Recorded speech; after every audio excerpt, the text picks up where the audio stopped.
Ride the Car Guy here, and I am back. I'm back in my own garage. This belongs to me. I have my own tools. I'm pretty excited about that. And what that means is that I can start working on what is now a very dusty TT. This video is going to be one of many that concern the Audi suspension and drivetrain. So check out the playlist and you'll see a whole bunch of videos on the front end. It's going to be axles, bearings, tie rod ends, sway bar links, the whole deal up front. And in the rear, we're just going to do the shocks. Now, I bought this Blau parts kit. I'll put the link in the description below if you're interested in it. This is the full front and rear suspension kit for the TT. But right now, we're just focusing on the rear shock absorber. So what you need is this kit. This is everything as far as parts that we're going to put on. But in addition, you also need the following things. You need a torque wrench. You need a 16, a 17 millimeter socket, probably a breaker bar or impact wrench, and I don't know, maybe a hammer, like a dead blow to get some things moved around in there. So we're going to start by removing the wheel, and if you don't already have it jacked up or don't have an impact, make sure you break your lugs before lifting the car up, and then take the wheel off and we can get started. So as far as the difficulty on this one, I'm going to put it at a 2. It's a relatively simple job. I mean, literally it's jacking up the car, taking off the tire, taking off a few bolts, and replacing the strut. So just be careful and have fun with it. Alright, just remove the center cover. Just put a little pick or something in there and pull it out. And then just take off your lugs and pull the tire off. Now to remove the strut, there's only 3 bolts. There's 2 up top, and then there's a nut and bolt combo below holding the strut in place. Now, the manual says to lift the car just far enough with the tire on the ground to access these bolts. That's a huge pain. So we're just going to simulate the tire being on the ground by lifting the assembly up. And we'll do that just with a jack on the lower portion here. We're going to lift it up till it's around neutral position, and then we'll take out those top 2 bolts. Alright, so we moved it up a little bit here, and you just want to take your 16 millimeter socket and take out the top 2 bolts.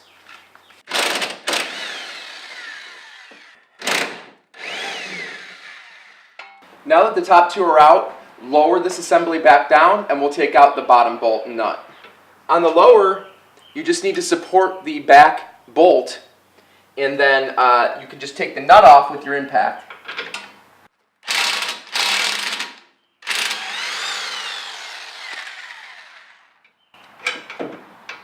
Alright, slide the bolts out, and that whole assembly should come right out. You may have to compress it, so I'm pushing down on it to slide it all the way out the top, and then it'll slide out. There you go. Now we're going to use this as our template and reassemble the new kit and then just reinstall it. Alright, here's the kit, and we're just going to open it up, pull it out, and you're going to see some type of retaining device, and this is just like a regular strap that holds it in place for shipping so it doesn't, like, you know, poke through the box or something. So just pull that out. You'll see the piston start to slide out. That's really no big deal because we can actually push it back in with our hands. So we're not worried about that. We're going to use our old strut. Here it is. This is just basically we're going to use it as a template. This dust cap here, we're going to take this off and move it over eventually. The kit doesn't come with that dust cap, but the rest we're just going to assemble in place. So this here shoves into the mount. And then you have a cover here as well that this pushes into. So just start by pushing these together. There we go. So that's in place. So now those are connected. And then you just take this one and you just push it down on this. And that'll slide into place. There we go. Perfect. So now it's looking like the other one, right? It's a little assembled. And then we just slide the top in, after we take our nut off, of course. Slide this in here, all the way up, until it reaches the end of the mount.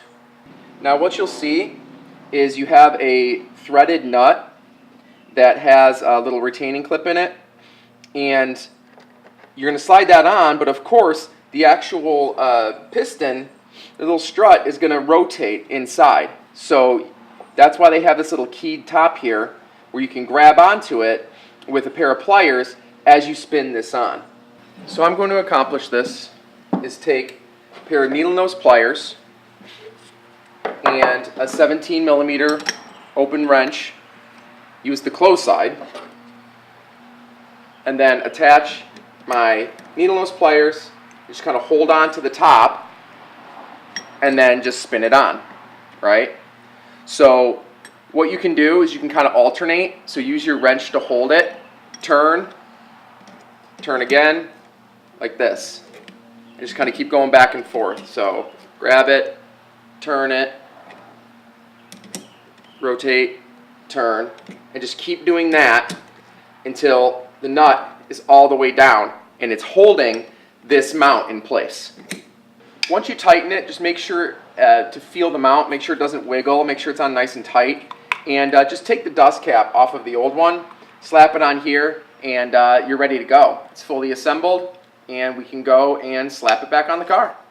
Now the assembly is the opposite of the disassembly, but there's just a few things I want to know.